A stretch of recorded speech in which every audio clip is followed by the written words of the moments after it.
do you want to introduce us? Okay. Oh, okay. Hi, you reached Heather. This is Heather at Generations Midwifery Care. Welcome back. Today we're talking about active labor. Right beside me here is Becky and Daphne, who is also introducing us apparently. And we have Becca and Genia. Now, word to the wise, a few minutes ago we were doing a dry run and the phone fell off the tripod. So it's now taped onto the tripod. But if you suddenly see this kind of massive jiggle and then get it close up, perfect. We'll be back. That's why. Technical difficulties. So to start off, we thought we'd talk about things in our own active labors. We've all had small people like this. So we thought we'd talk about things in our own labors that surprised us. And then we'll go over some things about active labor, the physiology of it, what happens in your brain, what to expect about active labor, and then we'll cover over some of the comments that people had written about labor and questions and things like that. All right. Do you want to start with your own? Sure. Your own labors? What surprised me is that I really liked being in the tub. I don't like taking baths, and I couldn't believe how good the water felt. And I really thought my second baby I would know when I was in labor, but I didn't. And I really didn't believe it for a long time that I was in labor until it was really, really real. I believe it. We had these candles that we were supposed to light for her. And I got this text, like, light your candles, so we lit them, and my kids and I, we lit them. And then we got this other text saying, baby's born, and we're like, oh, great. It's fantastic. 5 minutes later. We sent a funny video to them about it. Okay, so my labors. My first baby, I was pretty scared of labor because I had someone come in a few days beforehand. I was planning a natural labor. I was like really, you guys know me, I'm like skeptic mind, right? Like I was skeptic of all this stuff, but I wanted to do as natural labor as I could. And I had this friend of a friend come in the day before saying, so when you go, you have to get an epidural as fast as you can because the anesthetist might not be available. And then when you start bottle feeding, you need this, this, this, and this. And I was like, eh. So anyway, I went to the midwife's office and I got the most cushy birthing video I could find. And I remember, like, for some bizarre reason, it had a dolphin on the front. I don't know, but there was like people having babies and it made me realize I could do it. But in my labor, I remember being surprised at how completely not in charge I was. It was like I was watching a movie, right? So I was like along for the ride. I was just like hanging on, and it was just like, yeah, I'm not driving this truck. You know, like, so that was really interesting. And I remember thinking at one point when I was 8 or 9 centimeters and groaning through a contraction thinking, oh, this is painful, oh my gosh. And then I remember having this like light bulb going off and saying, no, wait, that's a ton of pressure. Like, this is so much more pressure than I've ever felt before, and I'm interpreting as pain, but if I really think about it, pressure. Now, the second labor was like 2 hours. That was painful. I preferred the first one. Anyway, that's me. Yeah, my first labor was my favorite one too. Yeah. I think, I don't know if it was because I was going blindly into it, but I think it was the way I reacted. So I had this picture in my head because I was a midwife before I was a mother, and I had seen women have these beautiful, easy labors who kind of breathed through them, and these Zen labors where they were calm and composed, and I said to myself, I'm going to birth like that. That is how I will birth. I did not birth like that. I am a screamer when I birth. And I think my perception of, Genia can tell you for sure, I think my perception of how loud I was may be different. And I think for a lot of women it's the same. They feel like they were loud or out of control, and they weren't necessarily in our perspective. But I really felt loud and out of control. But it's the way I needed to birth, and still to this day, I mean, my kids are 4, 6, and 8, like this is a long time ago, but still to this day, I almost want a do-over, because I want that Zen, quiet birth, but I have to, figure out that the way I need to birth is the way that I birthed, and they were really lovely, easy, births, except for the third, which is a wild card and was really long. And you would think as midwives, you would know what to call your midwives. Gina and crew, I had, 3 midwives and a doula, and like everyone was there all day watching me do nothing. It was a really fun day. It was a really fun day. But I was surprised with how I thought I would cope and how I actually did cope. But I would still do it again, lots of times. Yeah, but you mentioned like wanting to do that Zen birth, but I remember how good it felt to groan low. Like that, like yeah, I wasn't groaning. The kind of groan where it like shakes your chest. Your you know? expectations of yourself versus your reality. Yeah. Like it's not that it didn't feel good to make those noises. Yeah, it felt really good to to scream. Felt really Gwyneth Paltrow. Yeah, Quiet. I know. That's what I thought. Yeah. And some women can do it, and some women, that's what they need. And the hypnobirthing, like some women can really make that work for them, and that is wonderful if you can. But it just wasn't for me. It doesn't happen very often. No. So, in my first birth, there were 2 things that were shocking for me. One, in my first birth, I couldn't be touched. I really needed help. I really needed support. But it felt like electricity anytime somebody touched my body. It was awful. And it was a really hard thing to figure out how to get the support I needed when I couldn't handle anybody touching me. And I didn't have great labor support that birth. So nobody else figured it out for me. So that was one memory that's really stuck with me. And later during transition in that birth, I was in a tub and I was really struggling, and I remember looking at my midwife and saying, I know this means I'm probably almost there, but I really can't do this anymore. And that sort of like, I can't believe I'm saying this. Like, this is so exactly what I tell people they're going to say. And I was like, I really don't think I can do this anymore. Like, I really believe it. And in my second birth, I had also done like some hypnobirthing stuff, and it had been like really quite like amazing prenatally. I had a really long birth with my second. Nobody brought it up. It wasn't until after my son was born that I was like, we spent all those hours. You should have done that. Nobody brought it up. But what did make a big difference in that birth was that I was really well supported. And I remember at one point, I was on a ball and I was kind of bouncing and I was complaining, and I could feel like just everything changing in my body as I was complaining, and I was like, oh man, I'm whining. And I said it out loud. I'm like, I gotta like I can't be whining. And I now say that to people. I'm like, you need to change the way you're talking. Like, say something strong here, even if you're faking it, because the way you allow yourself to talk actually influences what you feel in your body.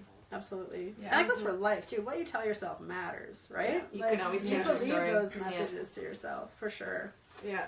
So I just had, there are some comments here about what we're saying. Fun! Lots of greetings from our friends. So Kristen says, I remember with my first, I was embarrassed of the noises I made, but by number 4, it wasn't a deal at all. Yeah. And people apologize after the birth. They're like, I'm so sorry for what I said, or how loud I was. We're going, what are you talking about? Or how much I swore. Yeah. Or for biting you. It's happened. I know. Jen said, I found hypnobirthing really helpful to calm my mind leading up to my labor. It was almost an exercise for my mind that I started doing the month before I gave birth. Yeah, it was really good for me leading up to my birth as well, but having not done it during my birth, that was not so effective. Anyway, we were going to talk a little bit about what is actually happening in our bodies when we give birth, and we were going to start talking about the physiology of that. Are you going to start? Yeah. So as early labor ramps up into active labor, your contractions get longer and stronger and closer together. And what that's doing is bringing your baby's head, usually your baby's head, down against your cervix, and it starts to... Sorry? It's okay. I'm wondering if we need the baby for this. Do you want me to get the baby? Sure. You want to get another baby? Awesome. You talk. All right. And your baby comes further down into your pelvis. And that pressure on your cervix brings it forward, sort of in line with your vagina. Last week, I think it was Jeannie, I talked about your cervix points back to protect your baby, and that starts to move forward. I don't have a fake cervix here. I'm really apologize. And that cervix thins out. So once it's paper thin, then usually is when it starts to dilate really well. And your body keeps contracting and bringing that baby further down, and the baby's head tucks, just like that. So if you, I'm really gross, because Daphne has slobbered all over me.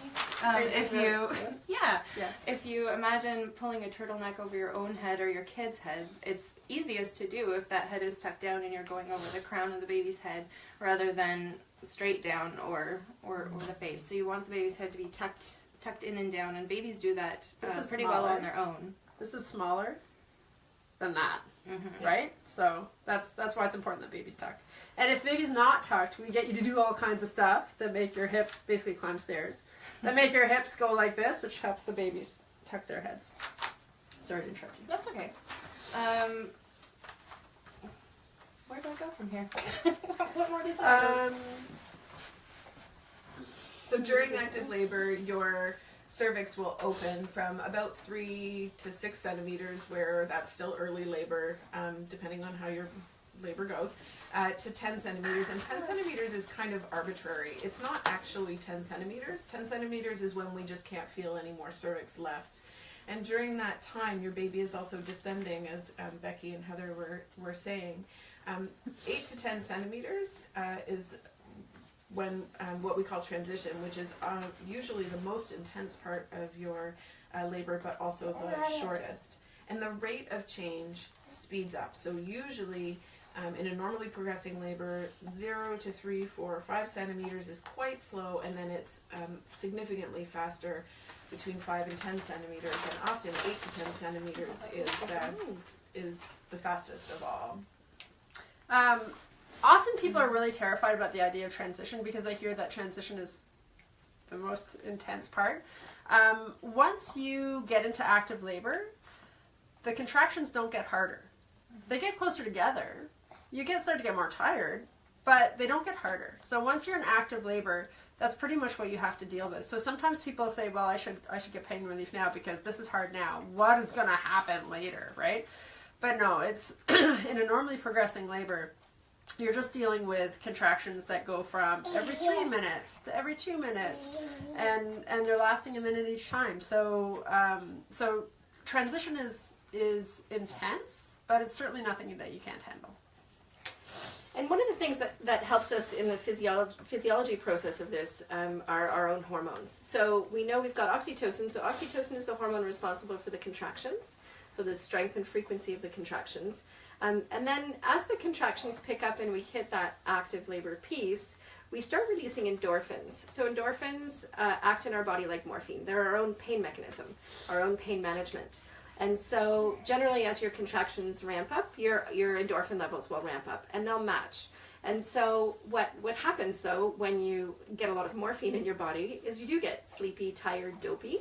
And so often we see the peak of that in transition, kind of when we're working through, and we've often been working for a long time to get to this place with these strong contractions that are closer together. We've got all these endorphins flowing.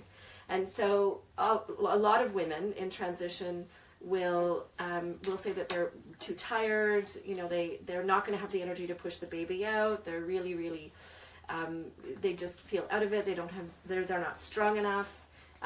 Most women under the influence of a whole kind of crash of hormones will feel nauseous or shaky. A lot of women in transition will ask for help. This is what we often see. And for us as midwives, it's usually a really good sign. Part of our training and part of what we pride ourselves on is being able to watch women and see women progress rather than having to intervene and do vaginal exams to check for progress. We can often see this progress. And so, we're high-fiving each other in the corner, we're getting our equipment set up for the birth, we're calling our second midwife when we see women that are at this place of kind of struggling and really asking for help. So usually it's a good sign that things are changing well and that your body's helping you with these great endorphins. It's funny though, you know, like in between people, you know, struggling through transition and asking for help, they'll sleep through between contractions, outright snoring, talking in their sleep. Like I've seen women mumbling something to their husbands about the dog and, you know, the groceries, and don't forget to get milk, you know, and the partners look at me like, I'm like, this is great. Her pain relief hormones are working fantastic, you know. And like Becca was saying, you know, when you start acting that way, we're going, great, you're almost done. You're like at the finish line. This is fantastic. This is the home stretch. Yeah. And with the falling asleep, I think one of my most favorite experiences as a midwife was somebody in a birth pool who would fall asleep between the contractions and float. And then wake up and kind of, you know, sit back down and then float in between the contractions when she was sleeping. It was just lovely. There's a couple of comments here from people. So in reference to what you're saying about us observing people, Elizabeth actually made this comment before you started saying that. She was saying that visualization and openness and low groaning were so simple and so helpful. And she said, in the simple fact that you, the midwives, trusted my body.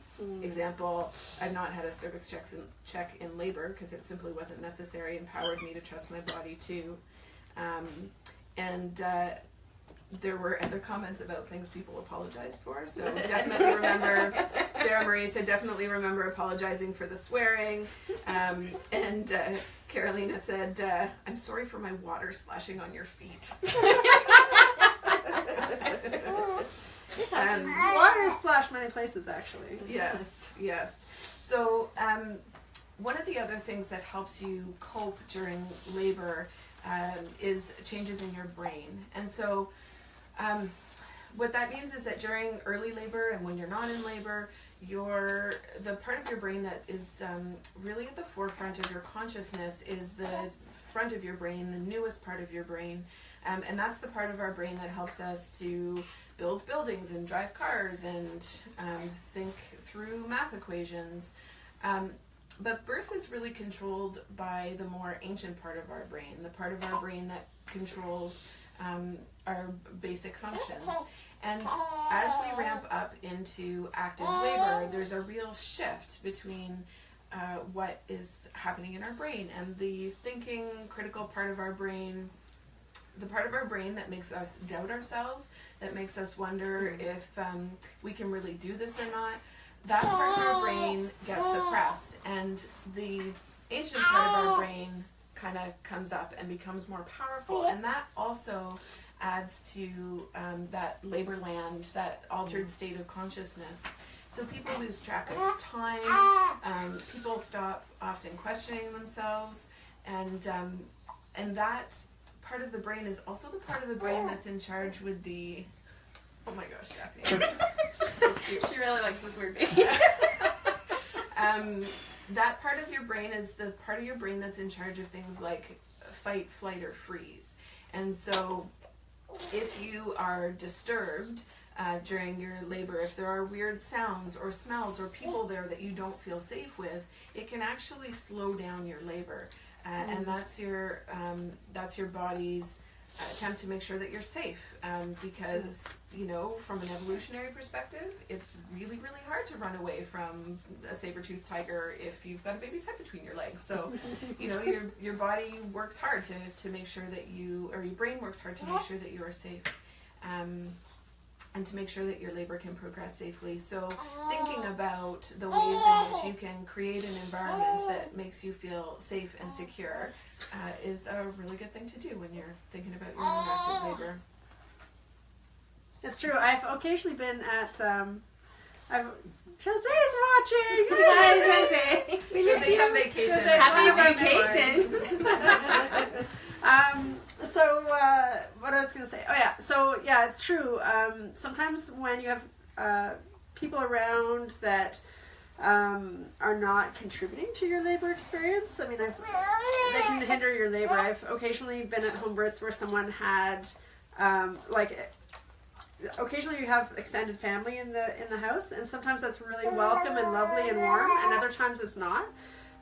So I remember one scenario where someone had extended family, and they just were not really respecting the woman's space to labor, and I sent them on very long errands. Like, she needs this muffin and that other thing from like a store half an hour away. I'm really sorry, you know. And she had the baby before they got back. Like, her labor had completely stalled out, and once they left, boom, it just snapped back again. Yeah. So there's just a couple of other comments, and then we should probably move into the comments. Missy said, Jackson came so fast I hardly had time to prepare my mind or body at all. And after 30 minutes of swearing and weird noises, there he was. Great experience. So we will, next week, I think we're going to talk about the birth itself, the pushing stage, and we'll talk about fast births as well, because we have had some feedback about that. And she also says, OMG, Becky, your baby is too sweet. Thank you.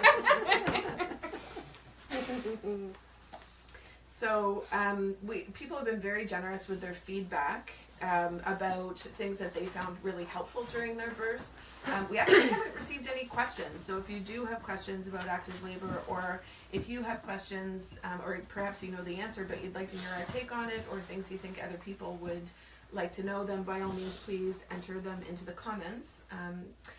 But we'll get started with what's already been sent in. And what's really great about these comments is these are the things we talk about exactly when it comes to comfort measures and how to cope with labor and how to create that kind of safe place.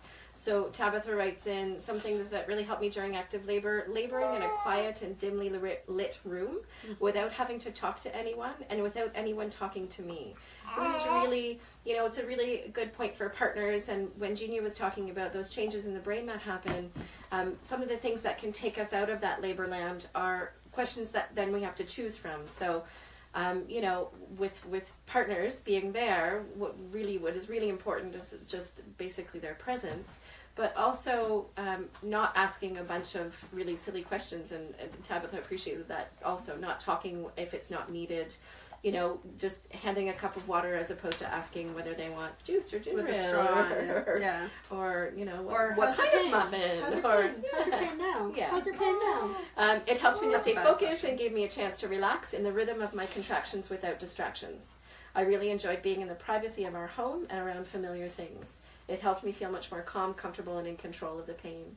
So it's also really important to think about where you want to birth in this process too, and that really speaks to that environment that you feel comfortable and safe in, because you'll have, if your labor is undisturbed and you're not having to move around and you feel safe, then likely you will have a good progressing labor. Hannah says, what helped me during active labor was being at home in my own space. Being able to move into different positions and being out of bed for the delivery, and having Becca quietly and calmly ask me how I was doing, what I was feeling, giving suggestions for breathing, when to push throughout. It was the biggest help. Thanks, Hannah. It was a lovely birth. Do you want to read some of yours? Sure. Katrina Ward says, my hubby made all the difference. He was well-informed, supportive, and very active. He kept me feeling safe, kept me hydrated, kept me breathing. Breath work was vital for me also. Advocated for me and even held the oil on me during the final stages. Nice. And that's fantastic. Like, in terms of having a support person there who knows you and knows how to quietly support you is really, really key. Kelly Bateson said, for me, stuff that blew my mind, how your body catches up and actually provides natural pain relief. So right? there's endorphins. Yeah, if you talk to someone, especially in transition, they're really spacey. Like, you can really, it's almost like they are it's almost like they are on some kind of, yeah, exactly. Like morphine. And they're really spacey and slow moving, and it's really quite effective, the stuff that your own body can provide. Falling asleep in between pushing and how that happens. Disturbances in the room and how that can slow things down. Definitely. How with no meds my body would naturally adjust to assist baby dropping and coming out. And this is true too. People ask me, what position should I be in? most of the time you're gonna just adopt the right position. You know, people will often get on their back because that's what you see on TV, but almost nobody gets on their back of their own volition, because it's usually just not comfortable. People will often get into hands and knees, forward leaning positions, leaning forward on your kitchen counter, leaning forward on the bed in the hospital, being on the birth ball leaning forward, but you naturally will know those positions. We will often make suggestions if it seems like a position isn't working well for you, or if you've been in a position for a very long time. But the whole getting on the back thing, like you see on TV, that's not a position people normally gravitate toward. How soothing and peaceful labor could be. And it's true, a lot of people actually say that afterward, how it was very serene. How damn hard it was, and how blown... sorry, that's exactly what she said. I didn't mean to swear. And how blown away that I was that I could even do that. Of course you could do that. How with good support and natural childbirth was not only possible, but actually so incredible. That's another thing too. People are just so blown away by how amazing the experience is. And another thought, tips for mindset with no expectations, especially when it's a second, third, or fourth baby, and how it doesn't necessarily get easier, but to ride it out. Exactly. Remember how I was saying like I was a passenger? Ride it out and try to stay in the moment, etc. Yes, this is me reliving my fourth birth and expecting to sneeze her out, which didn't happen. Thank you, Kelly. Virginia says, for my first and only hospital birth, I wish someone had told me that getting up and moving was beneficial to the birthing process. So we touched on it a little bit with when Heather was talking about helping get the baby in a good position, but we do know, and research tells us, that the more we move and the more we change positions in our labors, the more efficient our labor can be. And so it's really, really important. And part of a comfort measure too, in that different positions can sometimes help alleviate pressure or alleviate back pain, or can help to get you into positions that we can support you a little bit better, or your partner can support you a little bit better with either counter pressure on your back, which is usually quite helpful, or just plain movement, dancing your baby out. So much fun. So I just want to acknowledge we're getting some questions and comments about pharmaceutical ways of managing pain during labor, and we will definitely address that. Not today, because that's a whole topic unto itself, to talk about the benefits and the risks, and when we find that to be most effective, and what your choices might be in your community. But we absolutely will address that at some point. You have a few more? Yeah, a couple more. So Tabitha says that interruptions in the environment, like new people entering the birthing space, a phone call, or changing locations can affect contractions. So we touched on that a couple of times before also. Slowing them down temporarily can affect the severity and spacing. I also never expected I would fall asleep between pushes, especially with an unmedicated birth. And that's a really beautiful thing. That's Laborland. We love that. Yeah. So I have several here by email as well. So Elizabeth says, best supports for active labor for her was constant feedback and a calm voice, so she always knew what was happening. And she said, the talk you had with us beforehand about partner support and how in labor you shouldn't have to be overly polite or concerned about anything but what you're doing. So it's okay to say water instead of, please darling, would you mind getting me some water? Or never mind, I'll just do it. So setting the tone for support. And that's one thing that I didn't talk about when I was talking about brain changes in labor, is that people are usually not rude during labor, but they are very succinct. People will get straight to the point. So they will say water instead of, will you please get me some water, or any other, as Elizabeth said. And that's really okay. And it's a great thing to expect and to support. And sometimes I see people who, partners or family members, that kind of laugh about it in the moment. That's not super helpful, because people really are just trying to be in the moment and respecting what their body needs, and trying to communicate as clearly and succinctly as possible so that they can just get on with the work of giving birth to this baby. Melanie said, I had a drug-free labor and birth with my first two babies, and these tools really helped. This last and most recent babe was a C-section. The the tools that helped me with my first two babies during active labor were counter pressure on my lower back. Both my babies were in a posterior position, so I had epic back labor. And the guided breathing really helped, and I found a lot of comfort from prayer. I kind of went into myself spiritually, and it helped me to cope. Great feedback. Yeah, so everyone will find their own. Some women find a focal point, some women some people find a good rhythm to get into, or music. So think about, as if you have not yet had a baby and are anticipating some labor coming up, think about those things. What is it that you find soothing and comforting?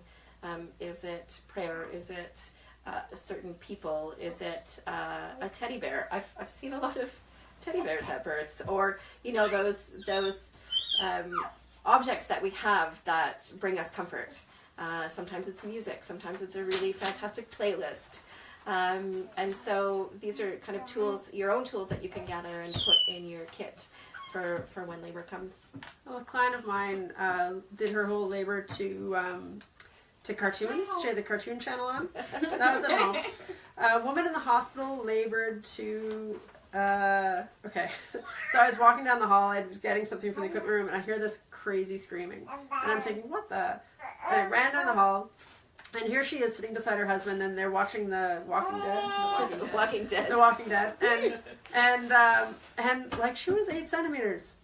And sitting watching The Walking Dead, and that she labored the rest of the time with The Walking Dead. Me, it was a comb. I like the distraction of gripping a comb in my hand and feeling that, just a distraction of that bite of a comb in my hand. But everyone gets their thing. Yeah.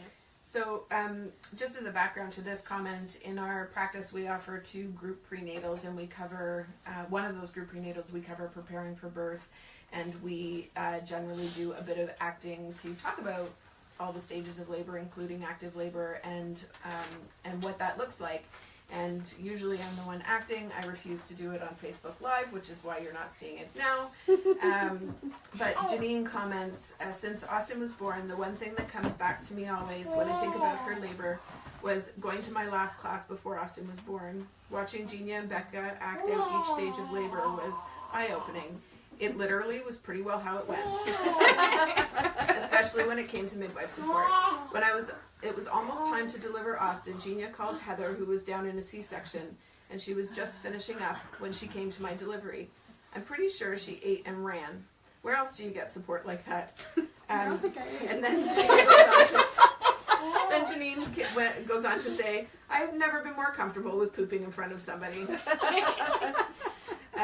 As soon as I hit the I think I'm going to poop part of my delivery, Gina and Heather shouted, yes, we like it when that happens.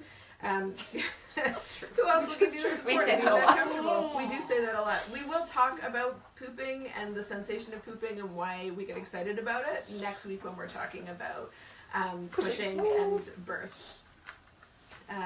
It's not just because we're weird. Yeah. We might be a little weird. We are weird, but it's not because That's of not that. why. Yeah. So Emily says, knowing when to push would have helped me, I think. I didn't start pushing until I think I was a little late, and baby ended up in distress. So I had to get an episiotomy. I had no actual urge to push or any relief from pushing, as my midwives were suggesting, so maybe you could talk about that. One thing that helped me big time was hip squeezes. I had very bad back labor, and the right hip squeezes were the only thing that got me through my contractions from 8 to 10 centimeters. Do you want to talk about maybe next week I can talk about the not having an urge to push. I, with my first baby, had no urge to push, and it was terrible. And then with my second baby, had that urge to push and was very surprised by it. But we can talk about that next week. Yeah, we're talking about pushing. Yeah. And then the double hip squeeze she's talking about, that's one of the tools that we use, and for some women it can provide a lot of support.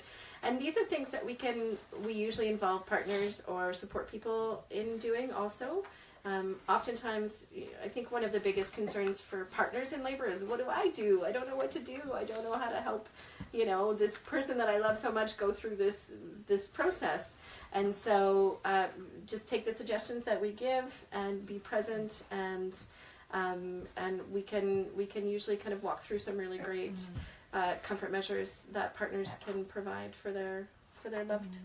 And you know what's amazing is this stuff is universal.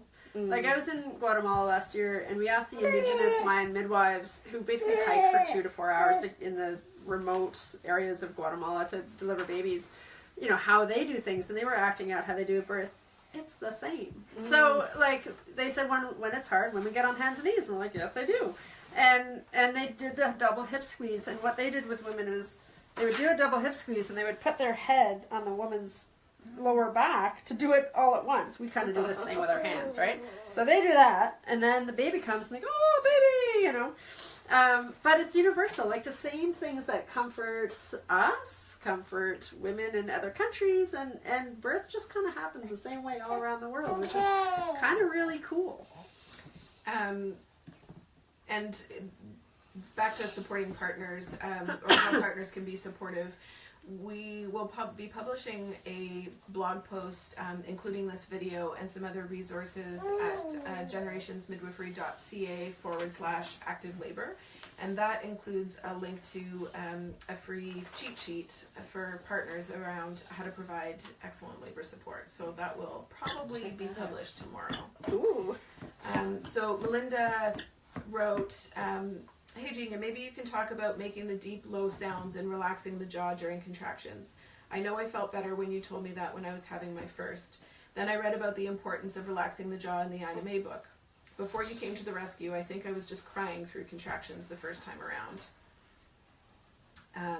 So yeah, we know that if we relax the jaw and relax the tongue, that actually connects directly to our pelvic floor, and so if we can keep those muscles relaxed, then it aids in the progress of labor. And the low sounds also really help. Partially, I think, because we're bringing the energy down into the area we need, partially because it's really calming to make low sounds, and when we get really high up in our throats and our and the tone gets higher and higher, or shriekier and shriekier, it tells our tells ourselves that something is wrong, and if we can just bring that tone down and low and open, then it also helps us to cope. Elizabeth had another contribution. Other useful things in active labor was knowing what was coming, mostly in terms of the stages of labor, having low lights, the ability to move, and the thing where you talked about making sure all noises were low and pushed down so that they were more productive. So people are obviously experiencing that theme. It's definitely helpful to have a birth attendant or a labor support person who can say, great, you're experiencing this, you're doing fantastic. Here's what's coming next. Here's what you can expect next. This is what we're waiting for. This is what, exactly. Yeah. And Ashley, on the theme of low sounds, says, I feel very passionate in that the number one thing that supported me in active labor was Genia moaning with me. It was totally unexpected and made all the difference. Oh, and the birth tub. I read a ton of different methods while pregnant, and I recall Heather saying that when you leave women alone, they do very well, and I also found that to be very true. So we do find that when people are struggling to find those low tones, that if you can do it with them, then your voice becomes almost like an anchor that they can hold on to. And you know, there's this balance in labor support between not disturbing a woman and not abandoning a woman to do it alone. And certainly what Heather is talking about is just letting that person do what they need to do within an environment that is supportive and responsive to what and the person needs. Everybody needs a different thing. So when I talk about leaving women alone, I'm not just like over in the corner with my coffee. You know, like some people need like that really close gripping your hand. Okay, we're going to breathe through this one together, right? And other people just need quiet reassurance. You're doing great. Keep going. And some women do really appreciate you in the corner sipping your coffee. And sometimes, you know, some of the most beautiful births I've attended I haven't had much to do except write stuff down and, you know, make sure everyone is safe. Baby, yeah. Because maybe they've had a really great support system or a really great partner that has been able to help them through that time and has provided everything that they needed. And my job is simply to make sure that everyone is safe, and that can be a really beautiful thing too. So one of the things I love most about my job is getting to know women before the birth, so that I know how to support them, and I you know, we get a sense as midwives of what women are hoping for, what people are hoping for to as a birth or as a birthing person, and we and so we can support them a little bit differently, a little bit more. It's a little bit more personalized. Yeah. So I have just a few more comments from people who are watching. As he said, I was shocked not to go on my back, but being on all fours on the bed was so much easier compared to my first. And Jen said, yes, pole dancing my baby down and out was the only way I avoided a hospital transfer. Smiley face. Thanks to Becca for giving us the space to work that out. Stacy said she kept apologizing for being rude, which we so don't want. Yes. It's fine. Strict instructions. You don't, that etiquette, right? The minute you move into that etiquette, you're changing that space, you're changing that brain space.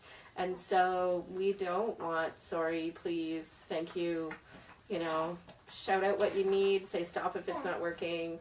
That succinct, you know, keeping and protecting that labor land space. Sarah said, yes, I loved when Heather was squeezing my hips and pushing on my back. That was the best in labor, along with laughing gas. Which we will. And laughter in general. Laughter. Right? Laughter is general. good. And sometimes tears are good. And sometimes that release of emotion can be really helpful, whether it's laughter or tears. Hannah said, prior to labor, I recall Becca mentioning that birthing is natural and normal. I remember that sticking with me when things got intense in active labor, that women have been laboring for centuries and centuries, that I didn't have to be afraid of birth, and I could trust that my body knew what to do and would pull through. And if by chance things started to go off the rails, Becca would know what to do to guide me through. And that's really our job, is to support and facilitate when things are going well, but to know when to say that things are going off the rails and to get you the help you need. Missy said Jeannie gives a great back rub. Pre-birth, she gave me a nice quick massage, and that really relaxed me before having to push. And Jessica is raving about how amazing Heather is. Thanks, Jessica, on Heather's behalf, and just commenting on the amount of advocacy that Heather did for them. And so Ashley comments, I think what helped me most was Heather sitting on the floor of the hospital bathroom beside me while I was in the tub, just talking and rubbing my shoulder. So we are about out of time. I'm just looking here for one last email. So Kate comments that when she had her second baby last April, she was at home with her husband. She says, when I was in active labor, I was trying to keep myself calm and relaxed. But because of this, my husband didn't understand the urgency of my request to fill the birth pool and get things ready. So when a woman is in labor and asks you to do something, assume it needs to be done ASAP. No matter how casually the request was made. I think that's excellent advice, Kate. Yes. Thank you very, very much. There have been a few births where the partner is gripping the woman's hand while she labors, and with the other hand has the hose into the birth pool, trying to inflate it and fill it at the same time. So, just again to repeat, next week we will be talking about pushing and the actual birth. If you have questions or comments about that, please send them in, and hopefully tomorrow we'll be publishing a blog post about active labor and including a little cheat sheet on labor support, and you will find that at generationsmidwifery.ca/active labor. Thanks very much. Thanks everyone. Thank you. Have a great day. Bye. turning The it on. taped phone. We can't stop. We can't stop the video because the phone is taped Doing it ever over so there. well. But we didn't lose it during today's session.